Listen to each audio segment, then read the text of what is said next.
On Monday, our Washington correspondent Dan Cohen joined us and shared his confrontation with former president of Colombia, Iván Duque. Things got a little heated. Here's a recap.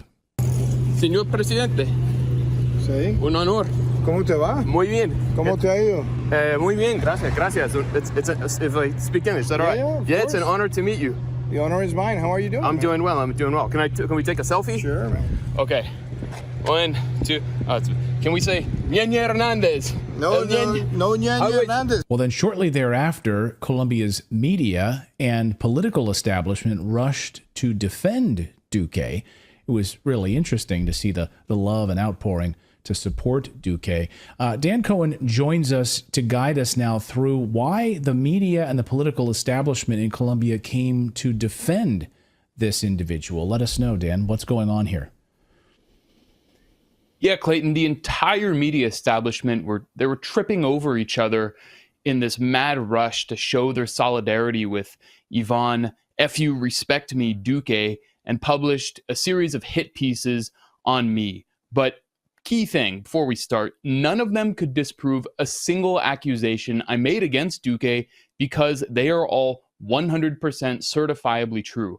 And I'm going to show you how all of these outlets, like Iván Duque, are tied to paramilitary death squads and drug trafficking. So we're going to begin with Revista Semana. This magazine ran 3 hit pieces, including one called The Secret History of Dan Cohen, which consisted of a few of my tweets that are publicly visible, so not exactly a secret.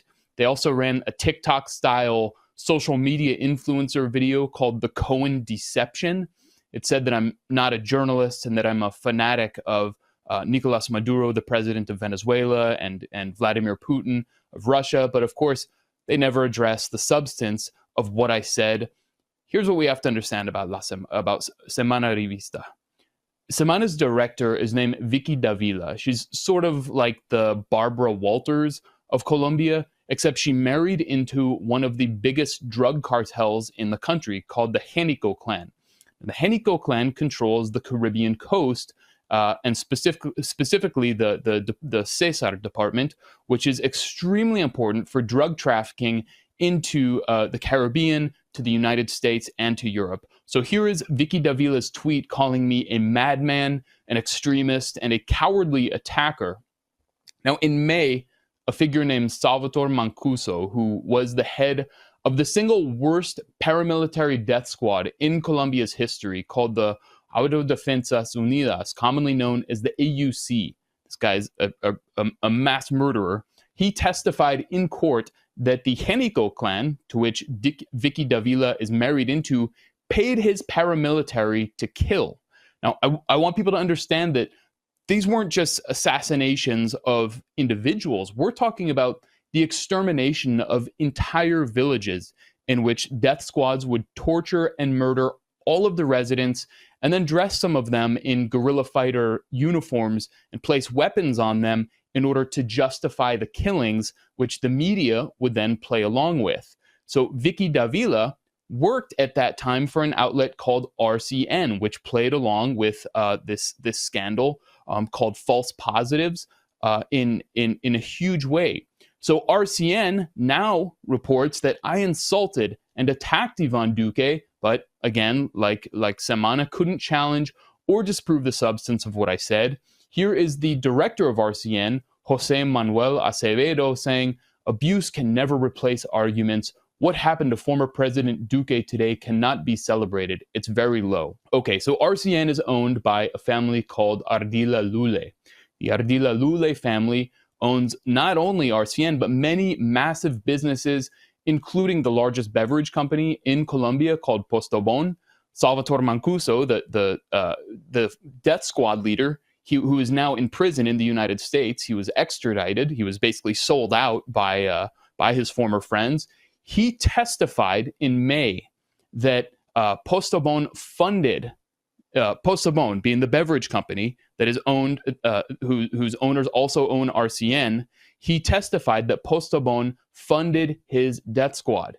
He also testified that other Colombian and international corporations funded them too, including Coca-Cola, which we all know, Bavaria, a Colombian beer manufacturer, and Ecopetrol, which is Colombia's domestic petroleum corporation. So the family that owns RCN also funded paramilitary death squads. RCN also owns a channel called NTN24, which is run by a woman named Claudia Gurisati. Gurisati was the director of RCN years ago, and she was extremely close to another death squad leader named Carlos Castaño, who, acting in league with the Colombian government, ordered the murder of the most beloved journalist in Colombian history, Jaime Garzón. So today, Gurisati directs NTN24, which ran an article and this video. Carajo, asesino, asesino.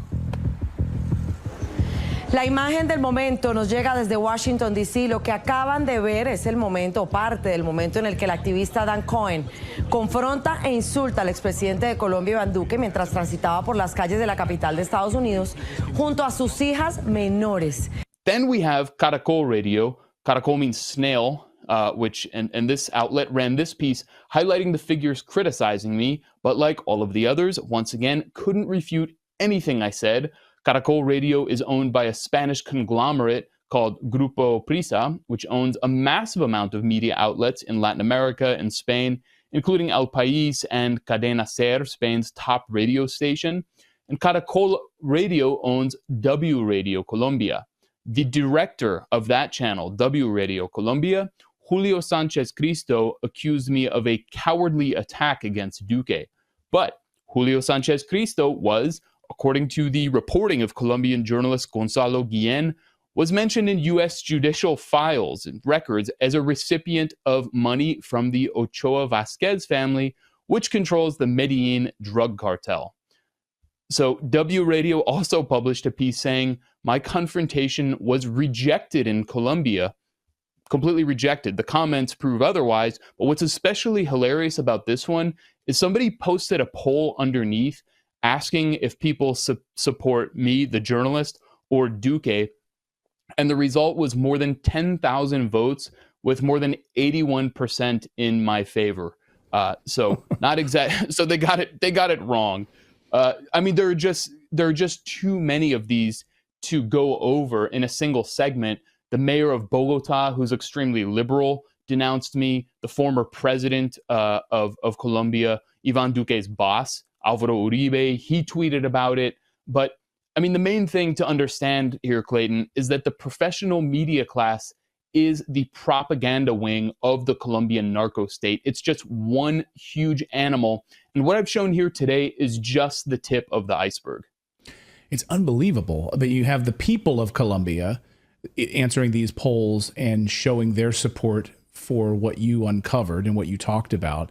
But the media class, the political class, of course, all in bed together, publish all of these hit pieces on you. Was there anybody, maybe in the media or the political class, that actually came to your defense? Someone who's brave? Anybody like that?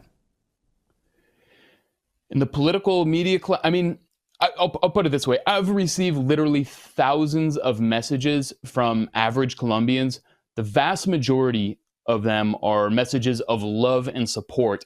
The Colombian artists El Matador and Alexro, who's in exile, they've done fantastic political cartoons about the confrontation with Duque. So it's been an overwhelmingly positive response. I mean, there are literally millions of Colombians who want to confront Duque like I did and would do a much better and more thorough job, but they can't because at the very least they'd be destroyed professionally or they might even be killed. So it's been an overwhelmingly positive response.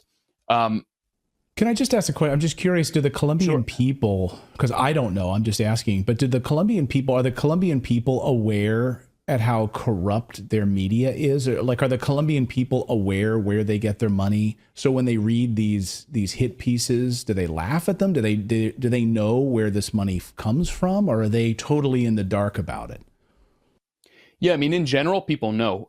It's no secret to them. These outlets have been totally discredited. It's only the kind of hardcore supporters of Duque and Uribe who benefit from that, or for some reason believe in their political project of the narco state, that really support that kind of thing. But overall, yeah, people understand that these outlets, if they weren't the propaganda wing of the narco state to begin with, they have been co-opted and turned into it. But I mean, I've received so those people have given me a lot of love. I mean, it's incredible. I read all of the messages, and obviously I can't respond to hardly any of them. I'd be sitting here all day writing to people. But I've also received many hate messages, comparatively few, in comparison to the amount of support I've gotten. But I've gotten hate messages and threats from Duque's supporters, which is totally predictable. But again, totally pales in comparison to the positive feedback. I also want to point out to the independent media outlets. I want to give them a shout out, and the journalists that have done positive coverage, and they risk their lives on a daily basis to expose the information that I presented about the Colombian narco state. I mean, none of the information that I've presented today is original. So a huge shout out to journalists like Gonzalo Guillen, Julian Martinez, Urias Velázquez, William Parra. There are many Colombian journalists and regular people who I'm indebted to for their work and support, so I can expose these things on Redacted to an English language audience. So we're going to keep exposing the crimes of the Colombian narco state and the United States' role, where these decisions are made here in Washington, that keeps Colombia as a permanent bloodbath. So everyone keep watching, keep an eye here on Redacted. Cuenta conmigo, Colombia. Yeah, that just speaks to how important it is to support independent media. So thanks to the brave folks in Colombia who are doing this amazing reporting as well. And thanks to Dan for sharing this story and educating all of us about this. Thanks so much, Dan. Thank you, Clayton.